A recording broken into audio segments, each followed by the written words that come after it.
The morning sun barely touched the dusty ground when Priya woke up feeling different. Something was wrong with her body, something she couldn't understand. At 13, she was still learning about the changes that came with growing up. Her stomach felt queasy, and she had missed something important that happened every month.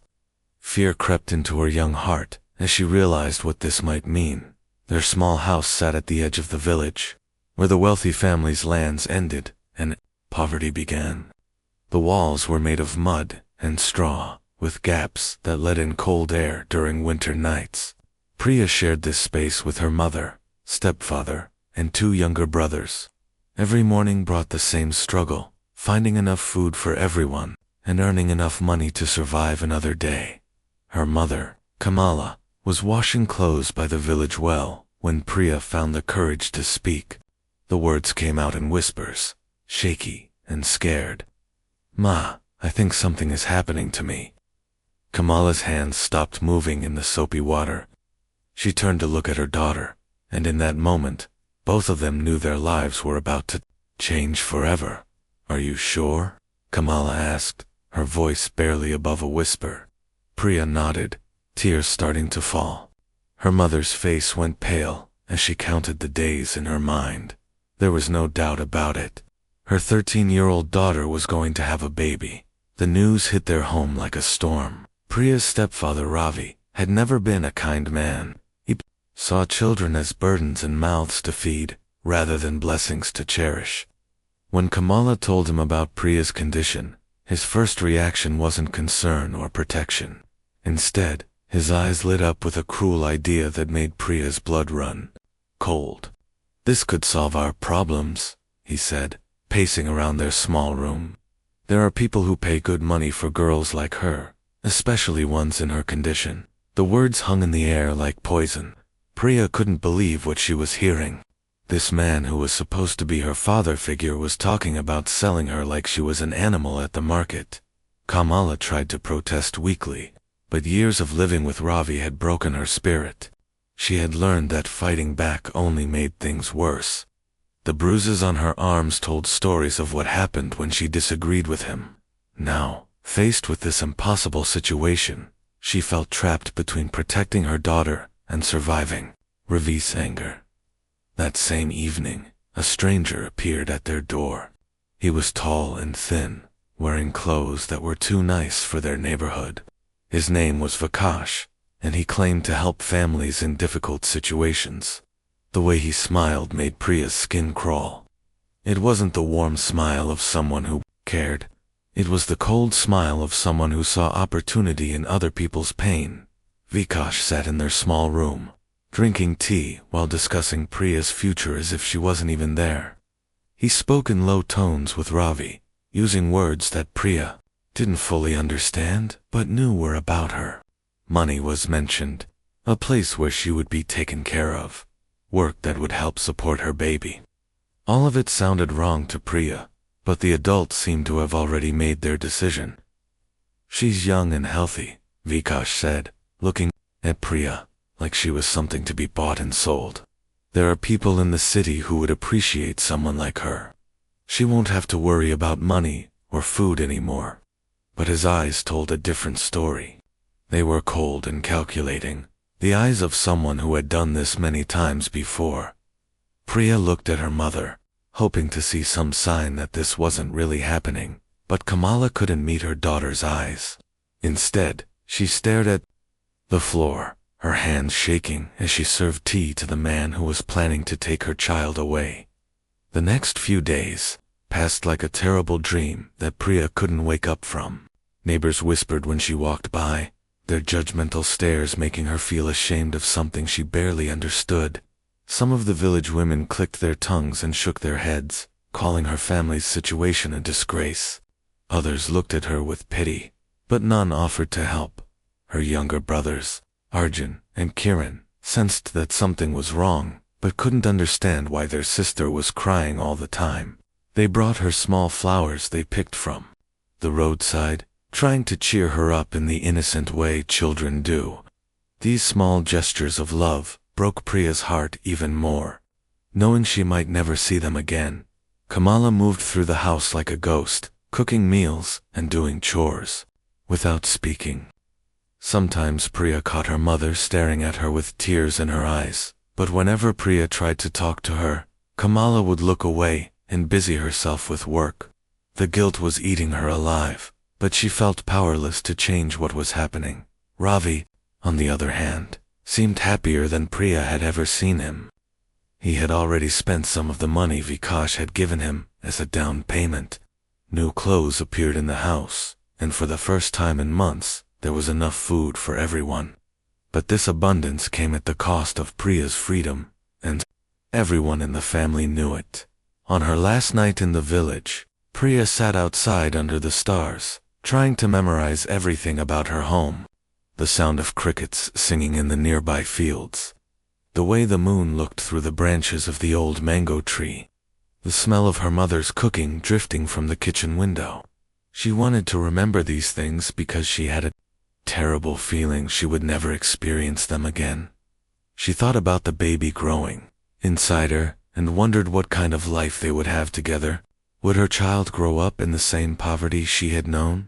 Would there be anyone to protect them both from whatever was waiting in the city? The questions scared her, but she pushed them away. She was just a child herself, trying to be brave in an impossible situation. When morning came, Vikash returned with a car that looked out of place in their dusty village. Priya had never been in a vehicle before, and under different circumstances, it might have been exciting. But now it just looked like a cage that would carry her away from everything she had ever known. Her mother finally hugged her goodbye, whispering apologies and promises that everything would be all right. But Priya could feel her mother's body shaking with sobs, and she knew these were just words meant to make them both feel better about something that couldn't be made right. As the car pulled away from her village, Priya pressed her face against the window, watching her home disappear behind hills and trees. She didn't know where she was going or what would happen to her there. All she knew was that the people who were supposed to love and protect her had traded her away for money, leaving her completely alone in a world that suddenly seemed much bigger and more dangerous than she had ever imagined.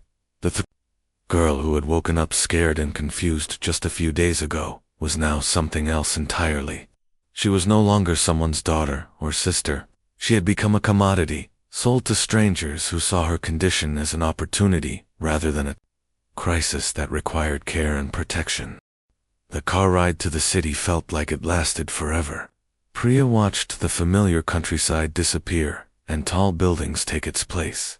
The air smelled different here, thick with smoke and dust from thousands of vehicles. The sounds were overwhelming, too. Car horns, people shouting and machines running constantly. Everything moved so fast that it made her dizzy. Vikash didn't talk much during the journey. He made a few phone calls in a language Priya didn't understand completely, but she caught enough words to know he was talking about her arrival. The way he spoke made her stomach twist with worry. He wasn't talking about her like she was a person. She was just business to him. When they finally stopped, Priya found herself in front of a narrow building squeezed between shops selling cheap clothes and electronics. The paint was peeling off the walls, and the windows were covered with thick curtains that blocked out all the sunlight. A rusty sign hung above the door, but Priya couldn't read what it said. Everything about this place felt wrong. A woman opened the door before they could knock. She was probably around 40, with sharp features and cold eyes that reminded Priya of a hawk watching for prey. Her name was Mira, and she owned this building. She looked Priya up and down like she was examining goods at a market, checking for any defects or problems. "She's younger than I expected," Mira said to Vikash, not bothering to speak to Priya directly. "But that's good for business, and the condition you mentioned." Vikash nodded toward Priya's stomach, and Mira's lips curved into what might have been a smile if it had reached her eyes. Money changed hands quickly, and just like that, Vikash was gone. Priya was left standing in the narrow hallway with this stranger who now controlled her life. The reality of her situation hit her like a physical blow. She was completely alone in a place where nobody knew her name or cared what happened to her. "Come," Mira said, grabbing Priya's arm roughly. "Let me show you around your new home." The word home sounded like a joke coming from her mouth. This place felt nothing like a home. The hallways were dark and smelled like old food and cleaning chemicals. Paint was peeling from the walls, and some of the light bulbs were burnt out, creating patches of shadow that made everything look even more frightening as they walked through the building. Priya saw other girls. Some were around her age, others looked even younger. They moved quietly through the halls, with their heads down, like they were afraid of being noticed. Their clothes were worn, and too big or too small, and their eyes held an emptiness that scared Priya more than anything else. One girl, who looked about 15, caught Priya's attention. Her name was Asha, and she had been here for almost a year. When their eyes met for just a moment, Asha's expression seemed to say, "I'm sorry this happened to you too," but she quickly looked away, as if even that small connection was dangerous. Mira led Priya to a small room on the 3rd floor. It had a single bed, a tiny window, and nothing else. The mattress was thin and stained, and the walls were bare except for cracks that looked like spider webs. "This is where you'll sleep," Mira said. "The rules are simple. You do what you're told. When you're told, you don't cause trouble. You don't try to leave, and you earn your keep like everyone else here." Priya wanted to ask what kind of work she would be doing, but something in Mira's tone warned her not to ask questions. Instead, she nodded and tried to look braver than she felt. Inside, her heart was racing with fear about what was coming next. The first few days were a nightmare that seemed to have no end. Priya quickly learned that this boarding house was actually something much darker. The other girls weren't students or workers in any normal sense. They were trapped here, forced to do things that made Priya's stomach turn with disgust and fear. Mira explained what would be expected of Priya, in words that were meant to sound normal, but described something horrible. "You'll entertain guests," she said with that same fake smile. "Some men pay extra for girls in your condition. You're lucky you'll make good money for us." But Priya knew this wasn't luck. This was her worst nightmare coming true. The other girls tried to help her understand what life was like here, without getting caught by Mira or her helpers. They whispered advice during the few moments when they were alone. "Don't fight back too hard," one girl named Radha warned her. "It just makes them angry, and angry men are dangerous." Another girl, barely older than Priya, showed her how to hide small amounts of food for later. Since meals were often skipped as punishment, Priya's pregnancy made everything more complicated. The baby inside her was growing, but she wasn't getting proper food or medical care. Some mornings, she felt so sick she could barely stand up, but Mira showed no sympathy. "Pregnancy isn't a disease," she would say coldly. "Millions of women work while pregnant. You're not special." The clients who came to the building were men of all ages and backgrounds. Some seemed almost normal on the surface, but they all shared the same selfish desire that brought them to a place like this. They saw the girls as objects for their entertainment, not as real people with feelings and dreams. When they looked at Priya, she could see their excitement about her condition, and it made her feel sick to her soul. At night, Priya would lie on her thin mattress and talk quietly to the baby growing inside her. "I'm sorry," she would whisper, placing her hands on her stomach. "I'm so sorry this is the world you're going to be born into. But I promise I'll try to protect you somehow." These conversations were the only thing that kept her from giving up completely. The worst part wasn't just what was happening to her. It was watching the same things happen to girls who were even younger and more scared than she was. Some of them cried themselves to sleep every night. Others had stopped crying altogether, which was somehow even more heartbreaking. They had learned that tears didn't change anything in a place like this. Priya tried to escape twice during her first month there. The first time, she made it 3 blocks before Mira's men found her and dragged her back. The punishment was 3 days without food and a warning that next time would be worse. The second attempt happened at night, but the building was watched carefully, and she never made it past the front door. After the second failed escape, something inside Priya began to break. The hope that had kept her going started to fade, replaced by a gray emptiness that made each day feel like a year. She began to understand why the other girls moved like ghosts through the hallways. This place didn't just trap their bodies. It was slowly killing their spirits too. Her health was getting worse as her pregnancy progressed. The poor food, constant stress, and lack of proper rest were taking their toll on both her and her baby. Sometimes she felt the baby moving inside her, and she wondered if it could sense the danger they were both in. She worried constantly about whether her child would even survive to be born. The other girls noticed her declining condition, but they were powerless to help. They were all fighting their own battles for survival in this terrible place. The best they could do was share what little food they could spare, and offer quiet words of comfort when Mira wasn't watching. As weeks turned into months, Priya began to lose hope that anything would ever change. This horrible place seemed like it would be her entire world forever. She started to believe that she and her baby would never know what it felt like to be truly safe or loved.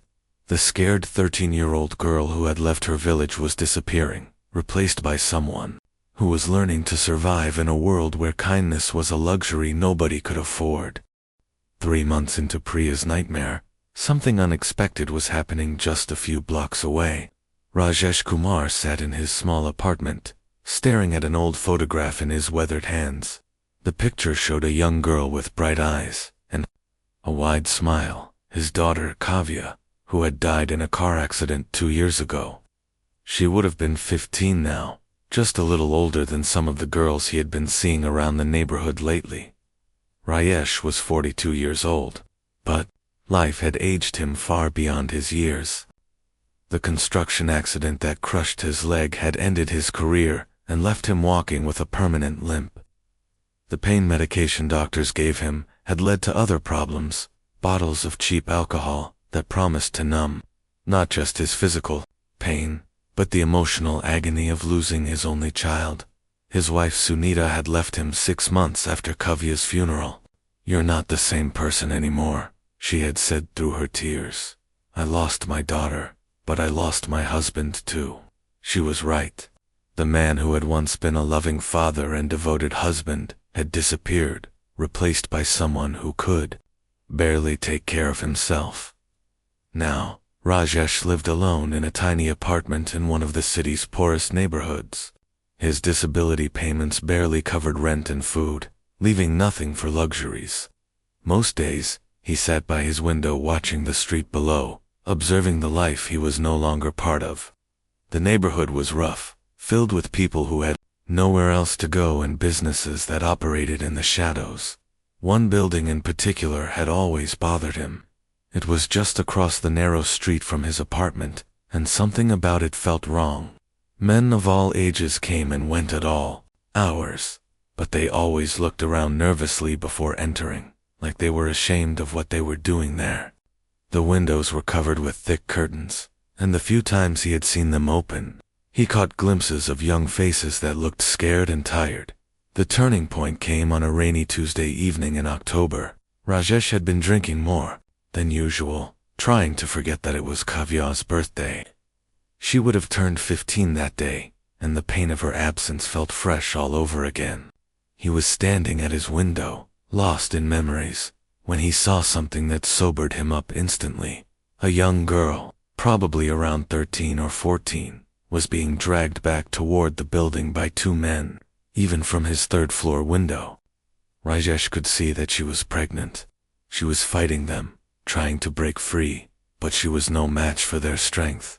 Her desperation reminded him so much of Kavya during her last moments in the hospital, fighting to stay alive but losing the battle. The girl looked up during her struggle, and for just a moment, their eyes met across the dark street. In that instant, Rajesh saw something that shook him to his core. The same spirit that had lived in his daughter's eyes was there in this stranger's face. but it was surrounded by fear and hopelessness that no child should ever have to carry. That night, Rajesh couldn't sleep. Every time he closed his eyes, he saw that girl's face. He found himself pacing around his small apartment, the old photograph of Kavya clutched in his hands. "What would you want me to do?" he whispered to the picture. "If you were in trouble? Would you want someone to help you?" The next few days became a mission for Rajesh. He started paying closer attention to the building across the street, watching its patterns and routines. He saw the same pregnant girl a few more times, always looking exhausted and scared. Sometimes she appeared at the window for brief moments, and he could see her looking out at the world she couldn't reach. Rajesh began asking careful questions around the neighborhood. The tea seller on the corner knew something, but was afraid to talk.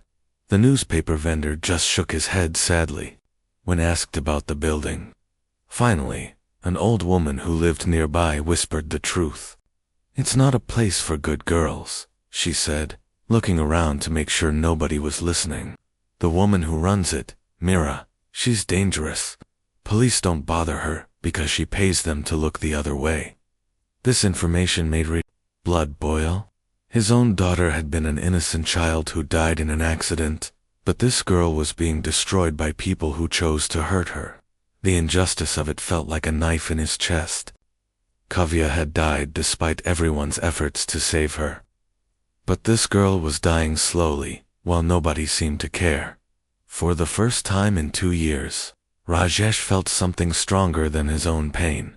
He felt purpose, the fog of grief and alcohol that had surrounded him since Kavya's death began to clear, replaced by a determination he hadn't felt in years.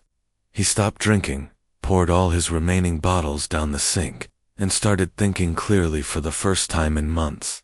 The plan that formed in his mind was desperate, and probably stupid, but it was the only thing he could think of. He had been saving his disability payments for months, not because he had any plans for the money, but because he had lost interest in spending it on anything. The small metal box under his bed contained almost 3 months' worth of payments. Not much money by most people's standards, but maybe enough to make a difference. Rajesh spent a week watching and planning. He learned that Mira usually left the building around noon to visit the market. He observed which of her men seemed most approachable and which ones looked dangerous. Most importantly, he kept watching for that pregnant girl, trying to understand her daily routine and when she might be most accessible. The opportunity came on a Friday afternoon. The girl, he still didn't know her name, had collapsed outside the building's front door. She was clearly exhausted and possibly sick, struggling to get back to her feet while people walked past her like she was invisible. 2 of Mira's men were standing nearby, but they were more interested in their conversation than in helping her. This was the moment Rajesh had been waiting for. He grabbed the metal box from under his bed, counted out all the money inside, and walked across the street on shaking legs. His heart was pounding so hard, he thought it might burst, but Kavya's face in his memory gave him courage. If his daughter was watching from somewhere, he wanted her to be proud of what he was about to do. The confrontation with Mira was unlike anything Rajesh had ever experienced. She was exactly as intimidating as he had imagined, cold, calculating, and completely without mercy. When he explained what he wanted, she laughed at him. "You want to buy her? Do you have any idea how much money that girl makes for me?" But when Rajesh opened the metal box and showed her all his savings, her expression changed. The amount wasn't huge, but it was cash, available immediately, with no questions asked. For a woman like Mira, who dealt with uncertainty and risk every day, the appeal of guaranteed money was strong. "She's sick," Rajesh argued, pointing toward Priya, who was now sitting on a broken chair near the door. "Pregnant girls need proper food and medical care. She's no good to you if she dies." He was making up arguments as he went, but somehow his desperation made them sound convincing. The negotiation felt like it lasted forever, but it was probably only 10 minutes. Other girls in the building watched from upstairs windows, hardly daring to believe what they were seeing. Someone was actually trying to help one of them. In a place where kindness was extinct, this broken man's crazy gesture looked like a miracle. Finally, Mira agreed. The transaction was completed with handshakes and the exchange of money, as if they were buying vegetables at a market instead of discussing a human life. Rajesh felt sick about the whole process, but he knew it was the only way to get the girl out of there alive. When he approached Priya to tell her what had happened, she looked at him with a mixture of confusion and terror. She had no idea who this stranger was or why he had paid for her. In her experience, men who paid money for her always wanted something horrible in return. She was too weak to run and too scared to fight, so she just sat there waiting for whatever new nightmare was about to begin. "My name is Rajesh," he said softly, crouching down to her level so he wouldn't tower over her. "I'm not going to hurt you. I have a safe place where you can rest and get better. No one will bother you there." His voice was gentle, but Priya had heard lies before. Still, something in his eyes reminded her of her own father, before Ravi had come into their lives. There was sadness there, but also a kindness that she hadn't seen in months. The walk to Rajesh's apartment took only 5 minutes, but for Priya, it felt like crossing into a different world. Every step away from Mira's building was a step toward something unknown. She had learned not to trust promises, especially from men, but her body was so weak that she had no choice but to follow this stranger who claimed he wanted to help her. Rajesh walked slowly, matching his pace to hers. He could see that she was struggling, her pregnant belly making movement difficult, and exhaustion written across her young face. Several times he wanted to offer his arm for support, but he held back, sensing that any sudden movement might frighten her. Instead, he kept talking in a soft, steady voice, trying to calm her fears. "My apartment is just up these stairs," he said as they reached his building. "It's not much, but it's clean and quiet. You'll be safe there." Priya nodded without speaking, saving her energy for climbing the 3 flights of stairs. Each step was an effort, and by the time they reached his door, she was breathing heavily and holding her stomach. When Rajesh opened the door to his small apartment, Priya stepped inside cautiously, like a wild animal entering a trap. The space was tiny but clean, with simple furniture and sunlight streaming through uncovered windows. After months in Mira's dark building, the brightness was almost overwhelming. She blinked several times, trying to adjust to seeing a normal, living space again. "You can sit here," Rajesh said, gesturing to his small couch. "Are you hungry? Thirsty?" Priya perched on the edge of the couch, ready to run if necessary.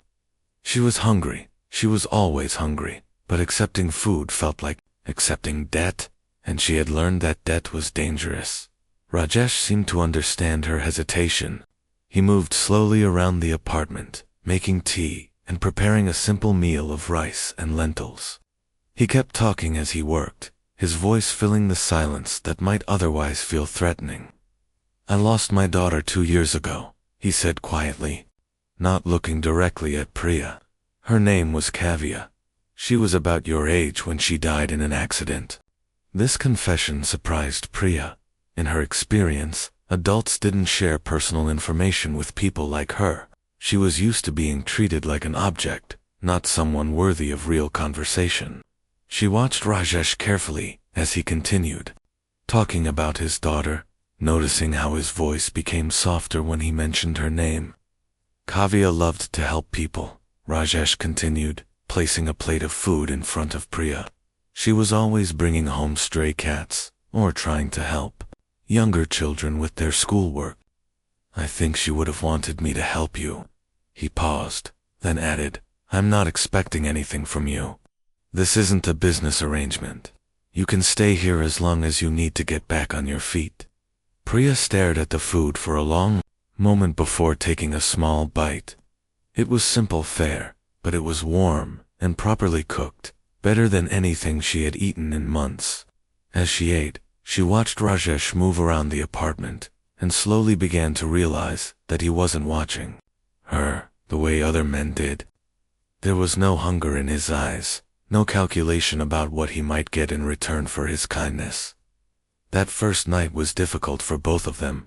Rajesh had given Priya his bedroom, insisting he was comfortable on the couch. But Priya couldn't sleep, even though the bed was more comfortable than anything she had experienced in months. Every sound made her jump, expecting Meera or her men to come crashing through the door. She lay awake listening to Rajesh's quiet breathing from the next room, trying to determine if this was real or just another cruel trick. Rajesh didn't sleep much either. He lay on his couch, thinking about what he had done and wondering if he had made a terrible mistake. He knew nothing about taking care of a pregnant teenager, and he was barely managing to take care of himself. But every time doubt crept in, he thought about Kavya and felt certain he had done the right thing. The next morning brought new challenges. Priya was sick with morning sickness, something she had been dealing with for months, but had never received proper care for. Rajesh found her in the bathroom, pale and shaking, and his heart broke, seeing how weak she was. "We need to get you to a doctor," he said gently. "You and your baby need medical attention." The word baby made Priya's eyes fill with tears. In Meera's building, her pregnancy had been treated as a commodity, something that made her more valuable to certain clients. Nobody had ever spoken about the baby as if it was a real person with needs and rights. Getting medical care wasn't easy. Rajesh's disability payments didn't cover much beyond basic expenses, and quality health care was expensive. But he remembered seeing a free clinic run by a charitable organization just a few kilometers away. It took most of the morning to get there by bus. With Priya feeling sick from the movement in crowds, Dr. Anita Sharma was a middle-aged woman who volunteered at the clinic 2 days a week. She took one look at Priya and immediately understood that this was a girl who had been through terrible experiences. Without asking intrusive questions, she focused on providing the medical care that was desperately needed. "You're malnourished," Dr. Sharma told Priya gently, "and you haven't been getting proper prenatal care. But the baby seems to be developing normally, which is remarkable considering what your body has been through." She prescribed vitamins and gave Rajesh a list of foods that would help both Priya and the baby grow stronger. The trip to the clinic marked a turning point in their relationship. Priya began to understand that Rajesh really was trying to help her, without wanting anything in return. The way he spoke to the doctor, advocating for her care and asking detailed questions about what she needed, convinced her that his concern was genuine. Over the following weeks, a routine developed in the small apartment. Rajesh would wake up early to prepare breakfast, making sure Priya had nutritious food to start the day. He bought prenatal vitamins with money he saved by eating less himself, though he tried to hide these sacrifices from her. In the afternoons, they would sit together while Priya rested, and gradually, she began to open up about her experiences. She told him about her village, her mother who couldn't protect her, and the stepfather who had sold her. She described the horrors of Meera's building, though she left out the worst details, sensing that they caused Rajesh pain to hear. Most importantly, she began to talk about her fears for the future and what kind of life her baby might have. Rajesh listened without judgment, sharing his own stories about Kavya and the dreams he had lost when she died. These conversations helped both of them begin to heal from their respective traumas. For Priya, it was the first time in months that someone had listened to her voice as if it mattered. For Rajesh, caring for someone else gave him a reason to take better care of himself. The apartment gradually became more welcoming as they settled into their new life together. Raj bought a small radio so they could listen to music and news. He found some books that had belonged to Kavya and began teaching Priya to read better, helping her sound out difficult words and explaining concepts she had never learned in her brief time at village school. As Priya's health improved, she insisted on helping with household tasks. She cooked traditional dishes from her village, sharing the recipes her mother had taught her before everything went wrong. She mended tears in Rajesh's clothes and kept the apartment clean. not because she felt obligated, but because contributing made her feel like a person again, rather than a burden. The baby's movements became stronger as the months passed, and both Priya and Rajesh would feel excited when they could see little kicks through her growing belly. These moments filled them both with wonder and hope for the future.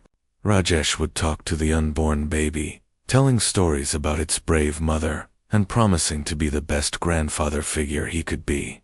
Slowly but surely, the scared, broken girl, who had been rescued from Mira's building, was transforming into a young woman with dreams and plans for the future. And the grieving alcoholic man, who had been barely surviving, was becoming someone with purpose again, a protector, a teacher, and most importantly, a father figure who could give love without expecting anything in return. Their unusual family was beginning to heal each other in ways that neither of them had thought possible. The labor pains started on a quiet Sunday morning in March, just as the sun was beginning to warm the small apartment. Priya had been feeling uncomfortable for days, but she had dismissed it as normal pregnancy discomfort. When the first real contraction hit, she was sitting at the small table, helping Rajesh prepare vegetables for lunch. The sharp pain made her gasp and grab the edge of the table. "What's wrong?" Rajesh asked immediately, dropping his knife and moving to her side. He had been watching for signs that the baby was coming, reading every book about childbirth he could find at the local library. When another contraction followed just minutes later, they both knew this was it. Getting to the hospital became an adventure neither of them had expected. Rajesh's disability payments didn't stretch to cover a taxi, and the buses weren't running frequently on Sunday mornings. They ended up walking most of the way to the free clinic where Dr. Sharma worked, stopping every few minutes when contractions forced Priya to lean against walls or benches. "You're doing great," Rajesh kept saying, though he was more nervous than he had ever been in his life. "Just breathe like we practiced. In and out, nice and slow." His hand stayed gently on Priya's back, offering what comfort he could during the difficult journey. Dr. Sharma was thankfully working that Sunday, and she took one look at Priya and immediately prepared for delivery. The clinic wasn't equipped for complicated births, but everything seemed to be progressing normally. Rajesh stayed by Priya's side throughout the entire process, holding her hand and encouraging her through each contraction. "I can see the head," Dr. Sharma announced after several hours of labor. "Just a few more pushes, Priya. Your baby is almost here." The excitement in her voice was infectious, and even through her exhaustion and pain, Priya felt a surge of anticipation. After months of uncertainty and fear, she was finally going to meet her child. When the baby emerged with a strong, healthy cry, everyone in the small clinic room felt the miracle of the moment. Dr. Sharma quickly cleaned the infant and placed her on Priya's chest. "It's a beautiful baby girl," she said with tears in her eyes. "She's perfect." Priya looked down at her daughter's tiny face and felt a love so powerful it took her breath away. This little person had been with her through the darkest period of her life, and now they were both safe and free. "Hello, little one," she whispered, touching the baby's soft cheek. "We made it. We're going to be okay." Rajesh stood beside them, tears streaming down his face as he looked at the baby. In that moment, he felt Kavya's presence strongly, as if his own daughter was there blessing this new life. "She's beautiful," he said softly. "What will you call her?" Priya didn't hesitate. "Asha," she said.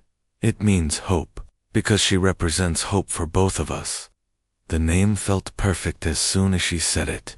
This baby was indeed their hope for a better future, proof that beautiful things could come from even the darkest circumstances. The first few weeks with baby Asha were challenging, but wonderful. The tiny apartment that had housed 2 people now needed to accommodate a newborn, and neither Priya nor Rajesh had much experience with babies. They learned together, taking turns walking the floor during sleepless nights, and celebrating small victories like Asha's first smile. Rajesh surprised himself with how naturally fatherhood came to him the second time around.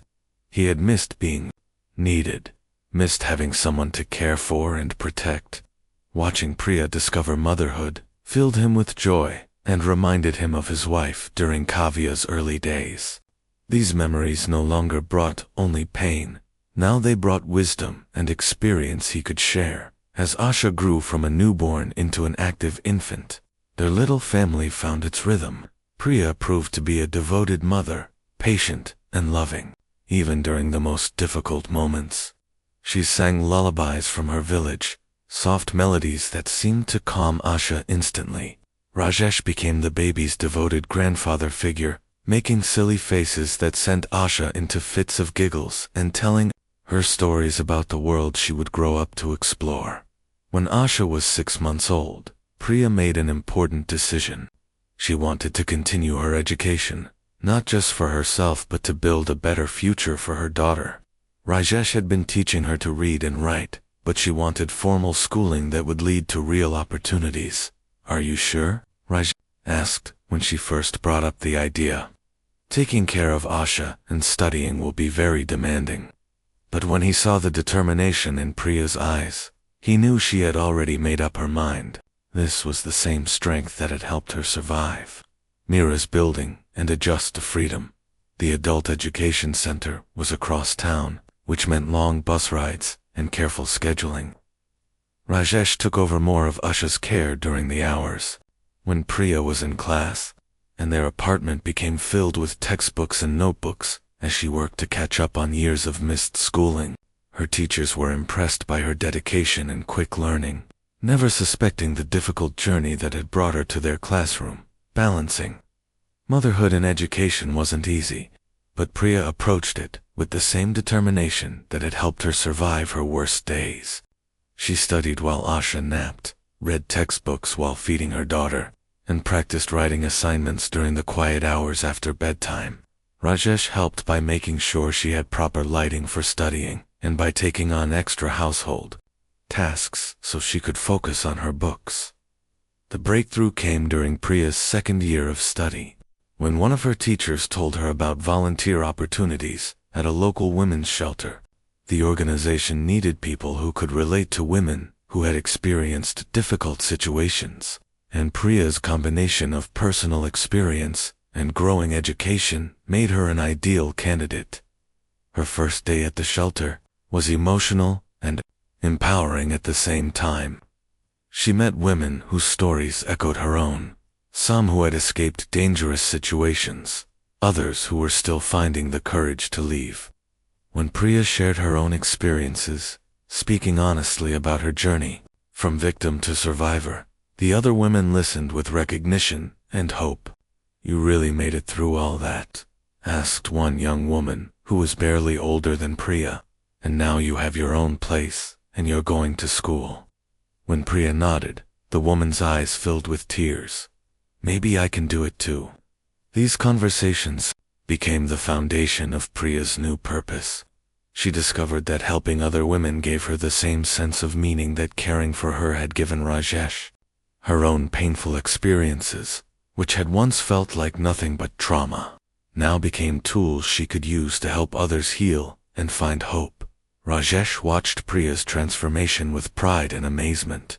The frightened, pregnant child he had rescued was becoming a strong, educated woman who could advocate for herself and others. More importantly, she was raising Asha to be confident and loved, ensuring that the cycle of abuse and abandonment would end with her generation. As the years passed, their unconventional family grew stronger. Rajesh's health improved as he found new purpose in his roles as grandfather and support system. He had been sober for over 3 years, no longer needing alcohol to numb the pain of losing Kavya. Instead, he channeled his love for his daughter into caring for Priya and Asha. Priya completed her education and found work with a non-profit organization that helped women escape dangerous situations. She became known for her ability to connect with clients who had given up hope, showing them through her own example that survival was possible and that life could become beautiful again. Little Asha grew up surrounded by love and stability, never knowing a world where she wasn't cherished and protected. She called Rajnana and climbed onto his lap every evening to hear stories about her brave mother and the grandfather who had saved them both. These bedtime stories weren't fairy tales about princesses and castles. They were real stories about ordinary people who chose love over selfishness and courage over fear. On Usha's third birthday, as they sat together in their small but happy home, Priya reflected on how far they had all come. The scared teenager who had been sold by her own family had become a woman with purpose and dignity. The broken man drowning in grief had become a beloved father figure who had found new reasons to live, and the baby who had been born into uncertainty had become a joyful child, surrounded by unconditional love. "Do you ever regret it?" Priya asked Rajesh that evening, as they watched Asha play with her birthday presents. "Spending all your money to save a stranger?" Rajesh smiled as he watched his adopted granddaughter, thinking of Kavya and how proud she would be of the family they had built together. "Best investment I ever made," he said simply. "You both saved me just as much as I saved you." Their story had become proof that families aren't always made by blood or marriage. Sometimes they're created by people who choose to love and protect each other when the rest of the world has given up. In saving Priya, Rajesh had found his own redemption. In raising Asha, they had both discovered that hope could grow from the darkest soil and bloom into something beautiful beyond imagination.